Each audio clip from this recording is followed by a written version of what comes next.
Everyone, আজ আমি তৈরি করতে যাচ্ছি গেমে শাক চিংড়ি মাছ। এটা একটা তিতো শাক, কিন্তু আমি এমন পদ্ধতিতে রান্না করব যে তিতোটা থাকবে না কো। এইখানে শাকটাকে ভালো করে বেছে ধুয়ে পরিষ্কার করে রেখেছি।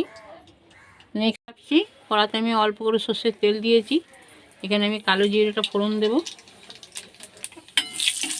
ফোড়নটা একটু ভাজা ভাজা হয়ে গেছে। এবার আমি এখানে একটা আলু কুচি করে রেখেছি, এই আলুটা দিয়ে দিলাম।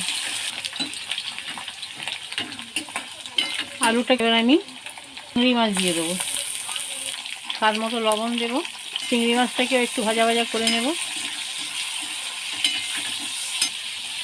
লঙ্কার গুঁড়ো, হলুদের গুঁড়ো, জিরের গুঁড়ো, এখানে একটু সামান্য জল দেব।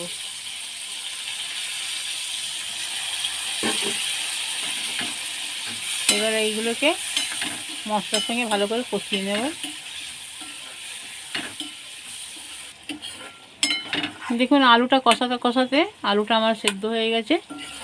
এবার আমি এইখানে কি শাক বলেন বন্ধুরা কমেন্টে জানাবেন।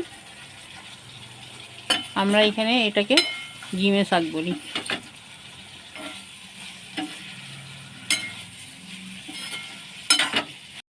বন্ধুরা শাকটা দিয়ে আমি একটু ঢাকা দিয়ে দিয়েছিলাম, আর জল টলে আমি কিছু দিইনি, শাকের জল থেকেই শাক সেদ্ধ হয়ে গেছে।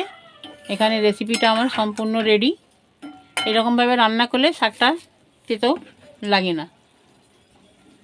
আমি এবারে এখানে আপনাদেরকে সার্ভ করে দেখাচ্ছি। রেসিপিটা আমার যদি ভালো লাগে, আপনারা যদি ইউটিউব থেকে দেখে থাকেন, চ্যানেলে নতুন হয়ে থাকলে চ্যানেলটাকে সাবস্ক্রাইব করবেন, লাইক কমেন্ট শেয়ার করবেন।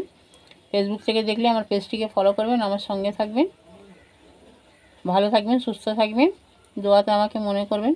আল্লাহ হাফিজ।